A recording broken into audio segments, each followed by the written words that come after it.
Welcome to this episode of Driving Social Selling with me, Chris Heffer. Now today I want to talk to you about one of the most common questions I get asked, which is what is social selling? One of the most common answers that you would find if you was to Google this question is basically some kind of derivative of salespeople using social media to sell. I don't entirely disagree with this statement, but I want to kind of give you my take on it.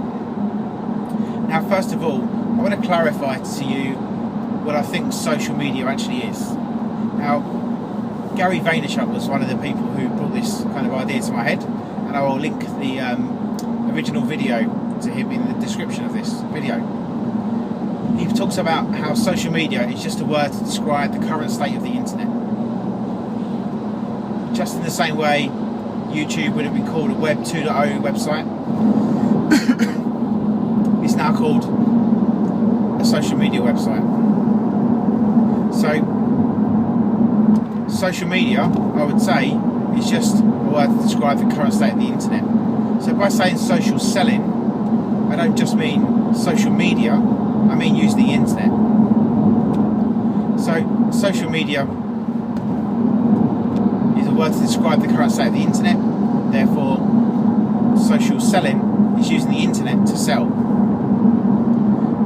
And by that I mean both researching information and sharing information. The other side of it is a cultural shift that the internet has brought towards business. Transparency is something which scares most businesses off. They always worry about what our customers are going to think if they find out about this information. But the internet breeds massive transparency within business.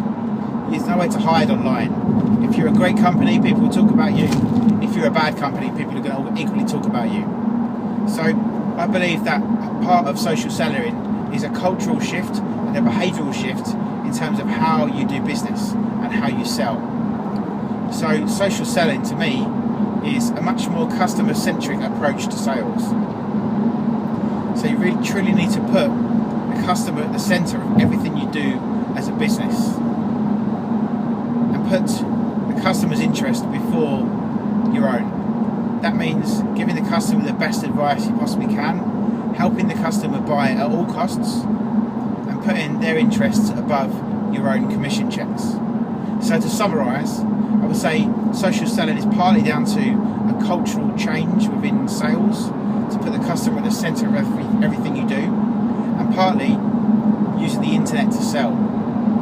So that's sharing information that you've either found or created, but also using the internet to research the customers and potential customers that you might have. Thanks for watching this video. Check out the other videos on my channel about social selling. Thanks a lot.